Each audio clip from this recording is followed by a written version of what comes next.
The Foreign Office has had to make a public apology to the Pope after an internal memo was leaked which seemed to mock the Catholic Church. Well, the memo, apparently drawn up by a junior civil servant, included suggestions that the Pope could use his planned visit to Britain to bless a civil partnership, launch a range of condoms, or record a charity song with the Queen. Well, how much offence will the leaked memo cause? Well, with us now is Jack Valero from the organisation Catholic Voices. Well, I should ask you this, Jack. I mean, how are you perceiving this memo, supposedly by a junior minister, but yet nevertheless very offensive? Yes, well, I'm not taking it seriously. I think it's a joke that has gone wrong or has got out of control, some light relief that has gone out of control. And I think Catholics will just take it like this, you know, that they'll think about it today and then they'll forget about it. If you know, last week you had the leaders being asked, you know, what is your attitude to the Pope's visit, and all agreed that they would welcome, they welcomed the Pope to come, and they thought it was a good thing for him to come, and we could have this conversation. So I think the government are very embarrassed about this particular thing from a junior who's done something stupid.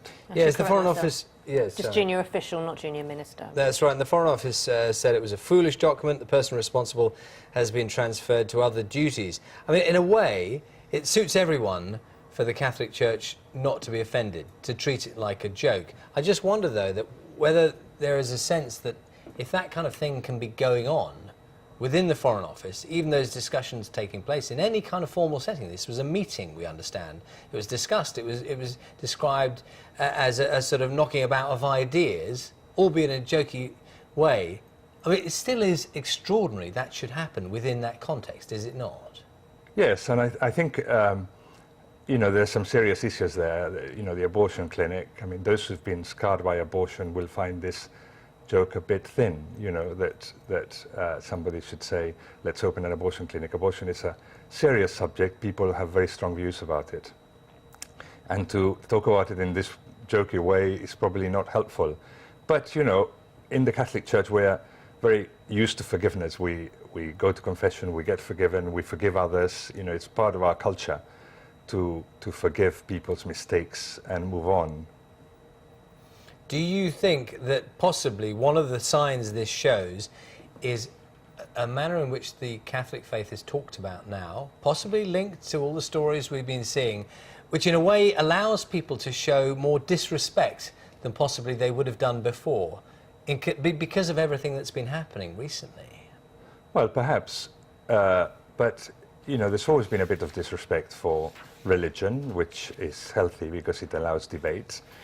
And I think the fact that the Pope is coming is a great opportunity for Catholics to explain the thinking behind those things in the Catholic Church. Why does the Catholic Church teach that sex is for marriage and marriage is between a man and a woman? What is this all about? These traditional views. It's a great opportunity for Catholics to explain. So I think that when things are in the media, it's always good. With sensitive issues being highlighted surrounding the Catholic Church, particularly in recent weeks, what do you think this has done for the relationship between Britain and the Vatican as we approach this visit?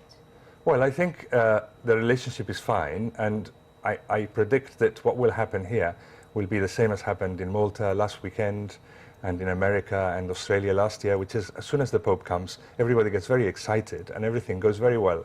The visits of the Pope have invariably been very positive. And, you know, little ups and downs leading up to the visit, this is common everywhere.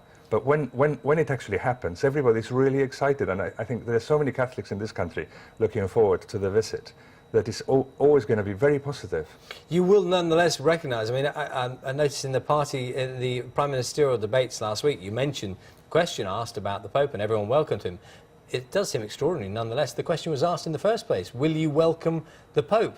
There would have been a time not long ago you wouldn't have dreamt of asking a question like that. Yes. I think that, yes, that represents a change. But on the other hand, this is an open society. We want to hear the views of different people, and it's really good that people are able to complain. But I think the complaint, in the end, the protest will be a footnote. I think most people will be really delighted that the Pope is coming. OK, we will leave it there. Jack Valero, thank you very much for your time this morning. Thank you, Jack. It is 8:15, the headlines this hour. The Foreign Office apologises to the Pope after a leaked memo suggests he could bless a gay wedding or launch a range of condoms.